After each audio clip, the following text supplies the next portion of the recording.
એક વ્યક્તિ પોતાની આવકના 40% ખર્ચ કરે છે. જો વ્યક્તિની આવકમાં 20%નો વધારો કરવામાં આવે અને ખર્ચમાં પણ 25%નો વધારો થાય તો બચતમાં કેટલા ટકા ફેરફાર થાય? હવે રકમમાં પેલું તમને આપ્યું છે ખર્ચ. ખર્ચ કેટલો છે?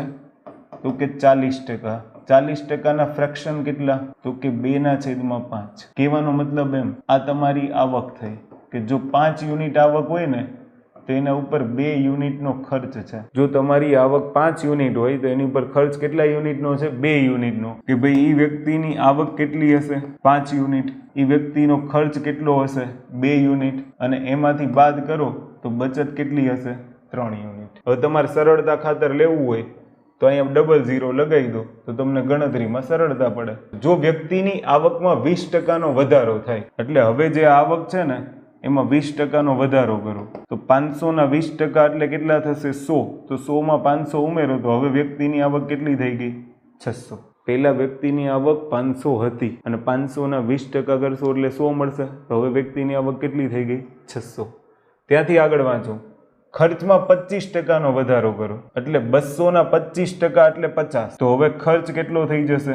250. ધ્યાનથી સાંભળજો કે આમાં શું કરવાનો છે? 25%નો વધારો અને આમાંય શું કરવાનું છે? 20%નો વધારો થઈ ગયો.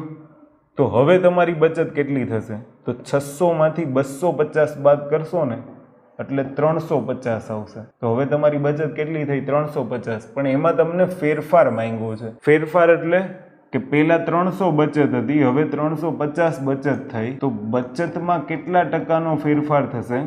તો બેયનો તફાવત લો એટલે કેટલા આવશે? 50. અને મૂળ બચત કેટલી હતી? 300. અને ગુણ્યા તમે કરી નાખો 100 એટલે એ તમને પર્સન્ટેજમાં ફેરફાર મળી જાય. 00 કેન્સલ. 50/3 છે. ઓકે. તો 16 તેરી 48 ને 2 50. 16 × 2/3% જવાબ આવે. હવે 40% ખર્ચ છે તો આવક, ખર્ચ અને બચત. કે ભાઈ 40%નો ખર્ચ કરે છે તો 2/5. 500 મારી આવક, 200 મારો ખર્ચ, તો 300 બચત. ક્લિયર? તો સીધું 500. પરીક્ષામાં આવું લખવાનું નહીં, સીધે સીધું ખબર પડી જાય. સમજ પડે છે? 500માં મારે 20%નો વધારો એટલે 100નો વધારો કરવો પડશે. 500ના 20% એટલે કેટલાનો વધારો થયો? 100નો. 200ના 25% એટલે કેટલાનો વધારો થશે? 50નો. તો આમાં બેમાં ડિફરન્ટ કેટલા છે?